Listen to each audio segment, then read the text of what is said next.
come 300 up like a Spartan. Balenciaga in tartan.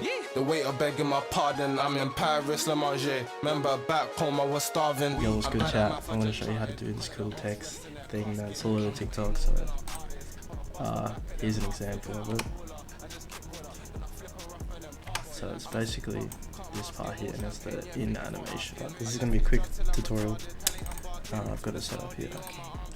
So I made a fusion composition, and yeah, this might look like a lot. This is just how I did it. I originally started with a background into a text and then into a merge, and then I made 3 different texts, and then this one just has not, this one has jealous, this one has the artist's name, and then basically you can ignore these. This is just for the little wiggling effect you can see. The transform, that was just to put them into place, because when I decomposed it, it was all jumbled up, so you can ignore that as well. Basically, you want to get your text mode. Once you've got the text and you've put the font and color you like, you can right click, and you want to first enter with character level styling. Once that's done, go to modifiers.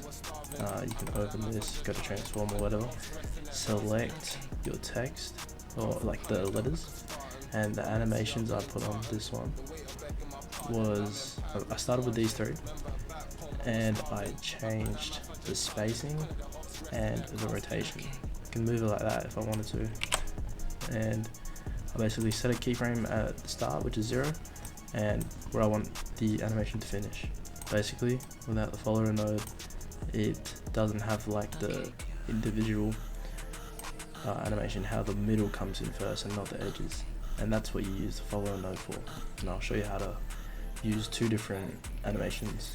Once you've animated your individual letters how you want them to look, just like how I've made it rotate inwards, you come to the character level styling, go to text, right click, and click the follower. So this is grayed out for me because I already have it enabled.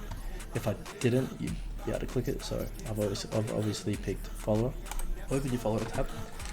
I've set the delay to 1.5 and order as inside out, so that's how these 2 letters come in first before the out. What I've animated on this is the offset, which is just the X and Y position of text. So I've made it start from higher up to wherever I wanted it to finish.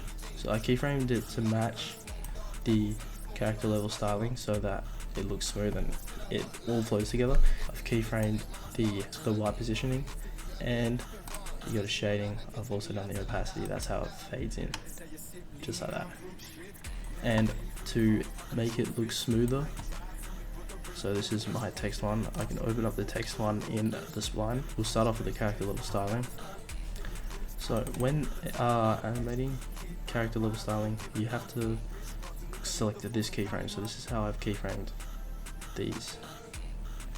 And basically, firstly, wherever you want to start your animation, so I started at 0, you want to position how you want all your things to look at the start. So you can see they're rotated here. Start from how you want it to start from, and then go to your finishing frame and keyframe it to exactly where you want it to end or look like in the finished product. So this is how I want it to look. I want it to look flat and normal, but you have to keyframe it after you have already edited your positioning the way you like it. Basically, you come into your spline, you just come up to here, press spline, and press the square to expand it so that it fits your spline very nicely. And I've just done this simple curve-ish thing. It's just what I was happy with in the finished product, and yeah, you can do whatever you like. Once you've done that, you can obviously, you're supposed to do your follower. So if I enable follower, the opacity is obviously the opacity, so I keyframed the opacity the way I liked it, and the displacement the same, so it looks smooth, and that's how I got this product up here. For anyone asking how I did this little box here, I just added a rectangle going into a background, into a transform, into a merge. I colored the background the color I wanted it to be, and to make it curved edges, you just come to corner radius, crank that to whatever you want. Rectangle isn't there at the start, and it slowly comes in, and I have done that by first coming to the merge, changing the blend so it starts off at 0 and then finishes at 1 at the 10th frame, and the transform is just to resize obviously the rectangle.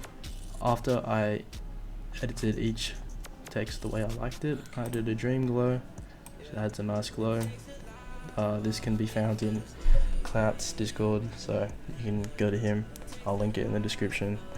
I used posterized time and I made this 13 frames per second, so you can tell, well obviously it's slow, but adds this nice frame rate which I liked. And I'm editing in 24 frames and I've made it 13, so, and that's how I animated this. I hope you guys enjoyed. This is my first kind of little tutorial. I just made it because I was trying to work out how to do this stuff and I just thought other people would want to know, so put any questions in the comments, and thank you for watching.